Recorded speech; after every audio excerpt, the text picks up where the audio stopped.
at the forefront of almost any Halo game are the Spartan helmets. What started as a unique look for the Master Chief has only been expanded upon for each Halo release, with different styles of helmets, some even with their own variations. However, with the transition to a new developer, Halo 4 and 5 made changes to the art style some fans weren't happy with.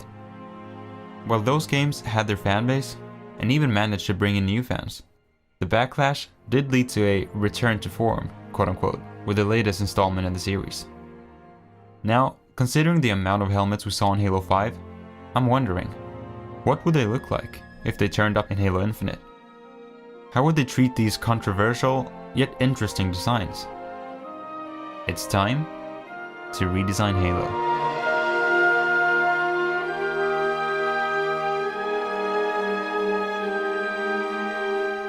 Greetings, Vernissage here. This is sort of a part 2, following my latest Halo 5 redesign video, where I redesigned helmets such as Recluse, Viper, and the infamous Seeker helmet. So, make sure to give that a watch after this video. Since the making of that video, I've decided to deep dive into the world of Infinite's design language. While I'm happy with the redesigns I made for that video, I do think some of them lack that certain Infinite flair. So to help me create these new redesigns, I wrote down a short list of design rules, and it goes as follows. Rule number 1. When possible, avoid 90-degree angles. See if you can come up with more interesting transitions from one surface to another. Rule number 2. Dare to include round shapes and strokes. But when you do, double down on the practicality of it. Make it look believably round, for lack of a better term. Rule number 3. Most, if not all parts of the helmet should be connected properly, avoiding the disconnected look of many of Halo 5's helmets. Most of Infinite's helmets has this stable and practical look to them, which I wanted to capture. And rule number 4, don't be scared to experiment with visor shapes, whether it be round, angular, or something in between. Some of Infinite's visors go crazy with their visor shapes, War Master being a perfect example of that. Now, even though I call these rules, I will certainly break them from time to time. They're just there to make sure I follow the same design language all the way through this process. Now, while most of you already know this is in no way an attack on the artists of these original helmet designs. I fully respect all the time, love, and effort that went into making these designs. This is simply my take on translating their look to Halo Infinite. And thanks to my Spartan 2 patrons for helping me out with redesigning these helmets. Link to my Patreon is in the description, if you also want to be a part of my redesigning process. Now, without further ado, enough of the rambling. Let's begin.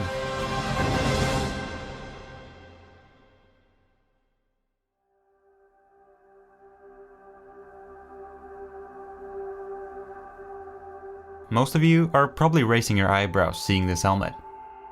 Cipher is definitely a forgotten design when it comes to the overwhelming collection of helmets in Halo 5. While making a name for itself by blending organic and round shapes at the top with more aggressive and pointy angles at the bottom, I can't help but feel the Cipher helmet feels a bit empty despite its potential. Because taking a look at the rules, it doesn't fully actually break any of them. What I want to do with Cipher is use what I think is the strongest part of the design, the visor and the mandible looking armor plating, and build new stuff around it to turn it into a more compact design with a more consistent design language. And here's my redesign. Now, what's gonna stand out the most is probably the overall shape of the design. I decided to make it less tall and more wide, to make it fit in better with the already existing Mark 7 helmets in Halo Infinite. Along with this change, I made sure to add much more black parts to it, to give it some more contrast. And speaking of the black parts, let's start with the ears. In the original design, we see semicircles on the side of the helmet, giving the helmet some needed excitement. However, considering Infinite's more practical approach to its designs, I saw this as an opportunity to turn this part into some sort of vent. And same goes for the mouth, where I wanted to give it something that sets it apart from the other designs. The visor is more or less the same, only missing the small indentations, and being a bit more subtle with its lines. And finally, I completely remade the top, since I didn't feel it matched the same energy of the lower part of the helmet. We now have something a lot more aggressive and agile. While being quite a safe redesign, Cipher also saw some huge changes which drastically changed its overall look. Let me know if you think I improved it or not.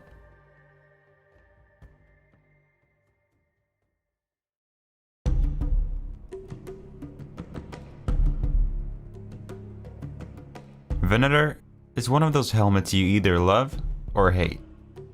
It's sort of become a fan favorite from its era of Halo, but it's clear it doesn't quite follow the same art style as the other helmets do. While the helmet has always had the recognizable Dead Space-esque visor, in Halo 4, it funnily enough had an emissive visor, making it stand out even more. Venator barely has a single round shape, and seeing as I want to implement round shapes where I can, I had an interesting journey ahead of me. On the other hand, it follows the rule of being connected very intensely. So while I want it to look stable, I also want to make it clear it is possible to disassemble the helmet. And here's the redesign. Now if you haven't seen my previous Halo 5 redesign video, you're probably furious right now, but we'll get to the visor. Seeing as Venator is known for its unique look, I wanted to make sure it still had that certain flair to it. So instead of the, while interesting, very dangerously pointy design of the original, I went all in on rule number 2 and made it round, while still keeping some of the angularity, to set it apart from the other ones. I took some inspiration from the Scout helmet for the mouth area, but made it a bit more smooth. As for the top, the ISR helmet was a huge influence with its soft look. Now for the visor, I followed rule number 4, making it more unique with a clear cutoff point at the top of it. And to give the helmet some eyes, a simple visor line was added. As for the bars going across the visor, that's where attachments come into play. When adding the UA Salad attachment, we get the up-armored classic look for the Venator. While they remain similar, I made sure to make them slightly round at the edges, fitting the overall look of the redesign better. One thing hasn't changed about the Venator. It's still the black sheep of the family. But now, hopefully it looks a bit more Infinite-esque. Let me know what you think about this redesign.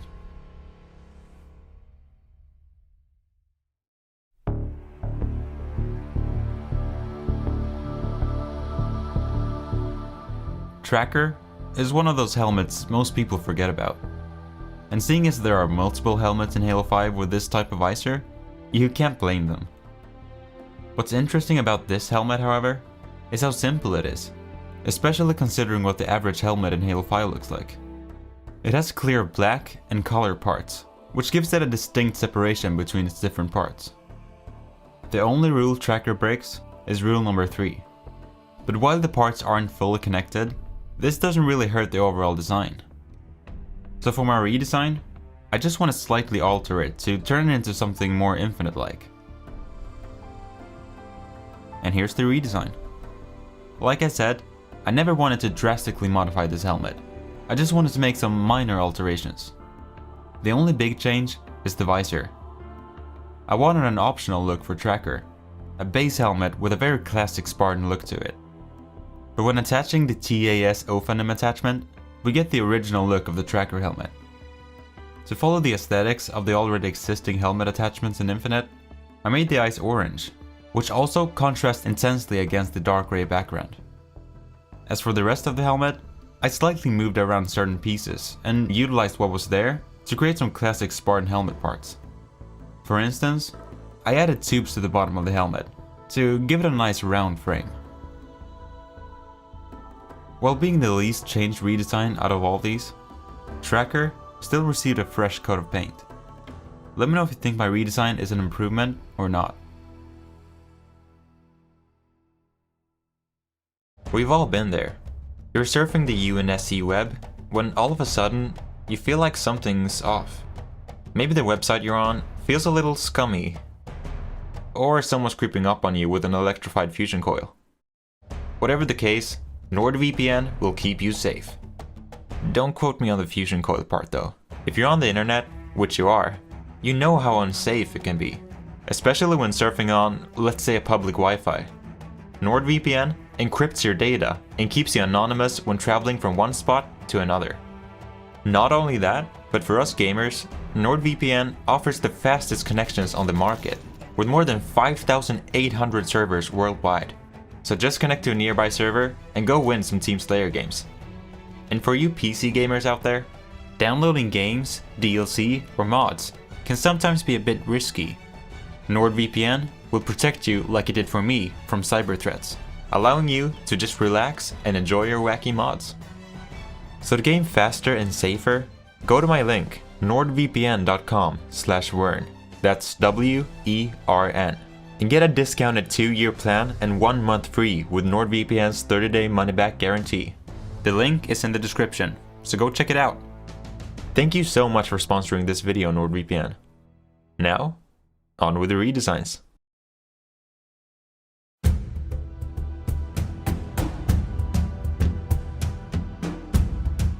When it comes to fan favorite helmets from the 343 era, first one that comes to mind is definitely the Recruit helmet. While some of its recognizability is owed to it being the default helmet for both Halo 4 and 5, the design of Recruit is one of the strongest in both games. The helmet takes inspiration from Chief's helmet, the Mark VI, with its ears, nosepiece, and overall shape. The visor is a bit more angular, however, going for something taller than usual. When it comes to redesigning the Recruit helmet, I have to keep in mind the Cavallino sorta took its place as the default helmet, with a rather similar design, so I'll try and make it as distinct as possible, while still very much being the Recruit helmet we all know and love. And here's the redesign. And as if it wasn't clear already, I like the original, hence the very minor changes. But the changes I made were very deliberate. While I love the original, I do think it's crammed a little too much in there. So I started by removing small decals and lights. After that, I reworked the coloration of it, this time removing some black parts to give the main color some space to breathe. When it comes to the actual shapes, I kept it mostly intact. However, I did feel the mouth area was a bit too complex, and it felt a little too disconnected. So to kill 2 birds with 1 stone, I simply followed rule number 3 and connected the 2 sides at the front, cleaning up the area in the process. The Recruit helmet might not have seen a huge change, but the changes it did receive give it a more controlled look, suitable for Infinite. Let me know what you think of this design.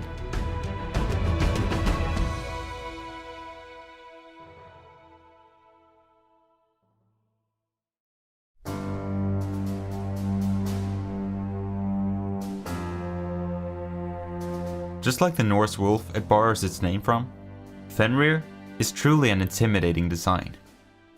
The oddly placed thin visor, along with the lifeless eye on the top left, gives it a unique look, to say the least.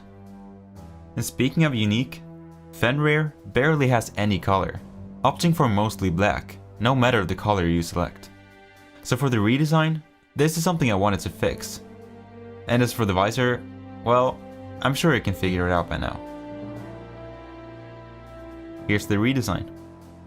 Aside from the obvious change, I wanted to keep the elements I could of Fenrir, while changing what stood out the most. For the top of the helmet, I simply blockified it, making it sharper in the process. The horn-like appearance of the original might be nice, but I wanted to make the whole design a little more practical. Squinting, the lower part is more or less the same, just simplified and colored this time around. I feel this helps frame the whole design a lot better. Now, the visor. I wanted to make it clear Fenrir was meant to have its attachment. But, if you want to, you can rock this baby vanilla. But I assume most of you are interested in the TAS monocle attachment. While I like the attachment in the original, I thought it could be more clear and easy to understand. So I made the eye much bigger, which gave it a more important role in this design. It really becomes the center of interest, while in the original, it was almost too shy to show itself. Some real Kopaka vibes from this one. Even though most parts of Fenrir have been altered, it still comes with the option for the recognizable visor attachment we all know and love. Let me know what you think of this one.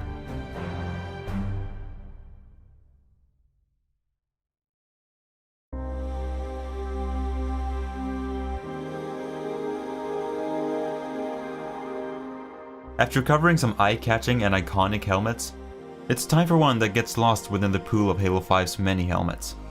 Protector. Before my patrons suggested it to me, I had completely forgotten about this helmet. While it's not a bad design, it's rather standard when it comes to 343's early helmets. The most notable feature is definitely the visor, which goes for a surprisingly blocky look. Now the reason for this is not what you'd expect. See, in Halo 4, the Protector helmet didn't actually have a visor. The visor you see here used to be pure armor, which is why, when given a visor texture, it looks so strange. But according to rule number 4, this blocky visor is just a good thing. So here's my redesign. The biggest issue I had with the original was how there seemed to be too much detail on pretty much every surface. So to begin with, I decided what aspects I wanted to focus on, and these were the vents seen on the original design and the angular visor. So to make it easier on the eyes, I built the helmet with these aspects in mind. Although, to make it fit the overall design I was going for, I turned the two vents in the middle into a single one. I tried my best to keep the soul of the original visor, but made sure to make the shapes more distinct and clear. But that's not all. I have a surprise. One of my Spartan 2 patrons, DieHardCall3, suggested turning the Halo 4 version into an attachment, so I did just that. Equipping the UA Labus attachment not only covers the entire visor, but it also gives you a lens in the top middle, to give you some form of vision. Seeing as the helmet is called Protector, this up-armored look fits perfectly. The Protector redesign keeps the soul of the original, while still looking very different. Let me know what you think about this redesign.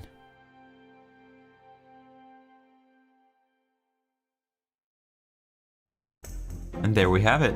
That's the helmets I redesigned for this video. Some well known, some not so much, but all reworked to fit Halo Infinite's art style. Let me know if you think I succeeded or not, and also which one's your favorite. And thanks again to NordVPN for sponsoring this video. I really do appreciate it. If you want to be a part of my redesigning process, then be sure to check out my Patreon, link in the description. I want to thank my Spartan 2s, That One Guy, Dean Marshmallow, DieHardCall3, Ripcorded, Hitsuyona Corrento, and Azorus. My Spartan 3, Dragon the Bob, and my Spartan 4s, Andron Dyer, Liam Fitzpatrick, Justin Cialan, DCH, and Jacob P117. If you like this video, give it a like. If not, a dislike. And let me know your thoughts in the comments below. I wish you all the best, and take care. Vernissage, out.